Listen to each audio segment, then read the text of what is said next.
আজকে আমরা জানব একটি টয়লেটে কোন মানের টাইলস লাগালে কত টাকা খরচ হয় এবং কম দামে টাইলসগুলো কোথা থেকে ক্রয় করব। কেননা আমরা টাইলসের দাম এবং মাপ না জানার কারণে শখের টয়লেটে টাইলস লাগাতে ভয় পাই। তো চলুন জেনে আসি একটি টয়লেটে টাইলসে আসলে কত টাকা খরচ হয়। আমাদের টয়লেটটি লম্বা 8 ফিট 6 ইঞ্চি, পাশ 5 ফিট 6 ইঞ্চি। তো টয়লেটটির চতুর্পাশ ওয়াল আমরা মেপে নিলাম 25 ফিট, উচ্চতা হচ্ছে 7 ফিট। তো 7 ফিট পূরণ 25 ফিট আমরা পূরণ দেওয়ার পর আমাদের অঙ্ক এসে দাঁড়ালো আমাদের ওয়াল টাইলস 175 ফিট। আমরা যেহেতু ওয়াল টাইলস 8-12 লাগাইছি, এই টাইলসগুলোর দাম নিল 46 টাকা করে। তো 46 পূরণ 175 সমান 7,700 টাকা। আমাদের সম্পূর্ণ ওয়াল টাইলসে খরচ হয়েছে 7,700 টাকা।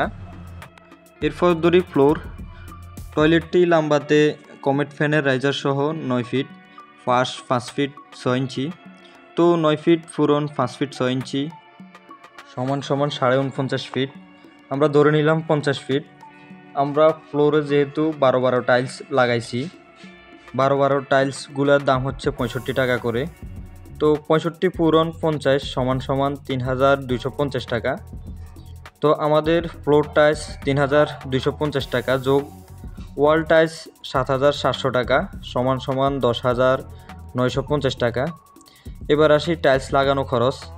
আমরা সিমেন্ট বালির হিসাব বাদ দিলাম, যেহেতু আস্তর করলেও সিমেন্ট বালিগুলো খরচ হতো।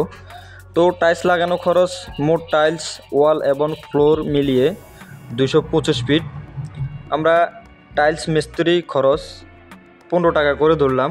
15 টাকা পূরণ 225 সমান 3,375। তো আমাদের টাইলস মিস্ত্রি খরচ 3,375 প্লাস ওয়াল এবং ফ্লোর টাইলস 10,950 টাকা সমান 14,325 টাকা। তো আমরা টাইলসের হিসাবটা বুঝলাম এবং পেয়ে গেলাম। এবার আসি কোথা থেকে টাইলসগুলো ক্রয় করব সস্তা দামে। আমরা যেহেতু লক্ষ্মীপুর জেলা লক্ষ্মীপুর বাজার থেকে ক্রয় করলাম, আমাদের লক্ষ্মীপুর বাজার ডিলার থেকে। আপনারা নিজ জেলার ডিলার থেকে ক্রয় করবেন, ভালো মানের টাইলস সস্তায় ক্রয় করতে পারবেন। তো আজকের মতো আপনাদের সাথে এ পর্যন্ত। আসছি নতুন যে কোনো গুরুত্বপূর্ণ বিষয় নিয়ে। এতক্ষণ আমাদের সাথে থাকার জন্য ধন্যবাদ। ভিডিওটি ন্যূনতম আপনার উপকার আসলে আমাদের পেজটিতে লাইক করবেন, কমেন্ট করবেন এবং সাবস্ক্রাইব করে আমাদের পাশে থাকবেন।